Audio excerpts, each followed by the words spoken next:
أعوذ بالله من الشيطان الرجيم بسم الله الرحمن الرحيم بکھرے موتی 405 میاں بیوی رفیق بنے فریق نہیں. دنیا انسانیت کی بقا اور نسل انسانی کا وجود مرد عورت کے باہمی ارتباط و تعلق سے ہے. یہ تعلق جس قدر گہرا اور محبت و الفت سے لبریز ہوگا اسی قدر اس کا نتیجہ بھی بہتر اور نفع بخش ہوگا. انسان کی فطرت اللہ تعالیٰ نے ایسی بنائی ہے کہ جب اسے کسی چیز سے محبت اور انس ہوتا ہے تو اس کے دیکھنے اور اس کے پاس رہنے سے راحت و سکون محسوس کرتا ہے، اور جس چیز سے طبعی طور پر نفرت ہوتی ہے اس سے اس کو گھٹن اور تکلیف کا احساس ہوتا ہے. چونکہ اللہ رب العزت کو دنیا کا نظام اور نسل انسانی کا وجود قیامت تک باقی رکھنا مقصود ہے، اس لیے مرد کے اندر عورت کی طرف انسانی زندگی میں ایک ایسا وقت آتا ہے جب مرد و عورت دونوں ایک دوسرے کے سخت محتاج ہوتے ہیں اور ایک دوسرے کی ضرورت بن جاتے ہیں. اللہ تعالیٰ نے اپنی آخری کتاب قرآن کریم میں اس ضرورت کو نہایت لطیف پیرایا میں بیان فرمایا ہے. اگر ہم صرف اس پر غور کریں، اس کے مطالبات کو پورا کرنے کی کوشش کریں تو انشاءاللہ ہماری ازواجی زندگی اتنی ہی خوشگوار اور اطمینان بخش ہوگی جو ہمارا مطلوب و مقصود ہے. اللہ تعالیٰ اپنے بندوں سے فرماتا ہے وہ تمہارے لیے لباس ہیں اور تم ان کے لیے لباس ہو. یہاں اللہ رب العزت نے ایک دوسرے کی احتیاج اور ضرورت کو لباس سے تعبیر کیا ہے اور فرمایا ہے کہ جس طرح انسان کو ہر موسم میں کپڑے کی ضرورت ہوتی ہے اور اس سے زیب و زینت اختیار کرتا ہے، اسی طرح مرد و عورت کو ایک دوسرے کی ضرورت ہوتی ہے اور کوئی بھی ایک دوسرے سے بے نیاز نہیں ہو سکتا. اس لیے چاہیے کہ دونوں ایک دوسرے کی ضرورت بن کر زندگی گزاریں، نہ کہ ایک دوسرے سے بے نیاز ہو کر. قرآن کریم کی اس آیت سے یہ بات بھی معلوم ہوتی ہے کہ جس طرح لباس انسان کے جسم سے جدا نہیں ہوتا اور پوری زندگی اس کو لباس کی احتیاج ہوتی ہے، اسی طرح ایک عورت کو اپنے شوہر کے ساتھ اور شوہر کو اپنی بیوی کے ساتھ دوستانہ تعلق قائم کرنا چاہیے. اس انداز فکر سے ایک دوسرے کی کمی کو نظر انداز کرنے کا جذبہ پیدا ہوتا ہے، اس لیے کہ محبت کی آنکھیں عیب کو چھپاتی ہیں اور چشم پوشی کرتی ہیں، جبکہ نفرت و عداوت کی آنکھیں برائیوں کو تلاش کرتی ہیں اور اس کو ظاہر کرتی ہیں.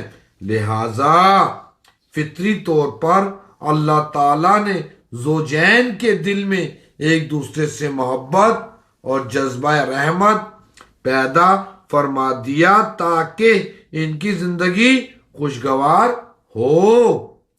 رسول اللہ صلی اللہ علیہ وآلہ وسلم نے فرمایا مرد کو خواہ مخواہ عورت کی عیب جوئی اور ناپسندیدگی کا اظہار نہیں کرنا چاہیے.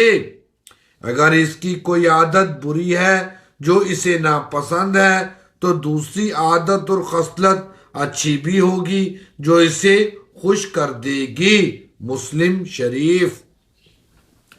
ایک دوسری حدیث میں اللہ کے رسول صلی اللہ علیہ وآلہ وسلم نے فرمایا عورت ٹیڑھی پستی سے پیدا ہوئی ہے، اگر تم اسے سیدھی کرنا چاہو گے تو اسے توڑ ڈالو گے، لہذا اس کے ساتھ اچھا برتاؤ کرو تو اچھی زندگی گزرے گی۔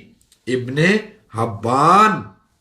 معلوم ہوا کہ عورت کے ساتھ رفاقت کے لیے ضروری ہے کہ اس کی کمزوریوں کو نظر انداز کیا جائے، اس کو زیادہ سخت سست نہ کہا جائے اور اس کے ساتھ خوشگواری زندگی گزارنے کی ہر ممکن کوشش کی جائے۔ اگر اس نیت اور ارادے سے اس کے ساتھ معاملہ کریں گے تو انشاءاللہ ازواجی زندگی ہمیشہ خوشگوار ہوگی۔ قرآن کی اس آیت میں اس طرف بھی اشارہ ہے کہ جس طرح لباس انسان کے ظاہری عیوب کی پردہ پوشی کرتا ہے، مرد عورت بھی ایک دوسرے کے لیے لباس کے مانند ہیں۔ ان میں سے ہر ایک کو چاہیے کہ ایک دوسرے کی پردہ پوشی کریں۔ اگر ایک طرف اللہ اور اس کے پیارے رسول صلی اللہ علیہ وآلہ وسلم نے مردوں کو تاکید کی ہے کہ وہ عورتوں کے ساتھ اچھا سلوک کریں اور ان کے ساتھ نرمی اور محبت سے پیش آئیں، تو اس کے ساتھ عورتوں کے لیے بھی کچھ فرائض مقرر فرمائے ہیں۔ جزاک اللہ۔ ربنا واجعلنا مسلمين لك ومن ذريتنا أمة مسلمة لك وارنا مناسكنا وتب علينا إنك أنت التواب الرحيم آمین۔ ربنا تقبل منا إنك أنت السميع العليم آمین۔ ربنا أفرغ علينا صبرا وثبت أقدامنا وانصرنا على القوم الكافرين آمین۔ ربنا لا تؤاخذنا إن نسينا أو أخطأنا آمین۔ ربنا ولا تحمل علينا إصرا كما حملته على الذين من قبلنا آمین۔ ربنا ولا تحملنا ما لا طاقة لنا به واعف عنا واغفر لنا وارحمنا أنت مولانا فانصرنا على القوم الكافرين آمین۔ جزاک اللہ۔ 21/2/2015۔ اللہ اکبر۔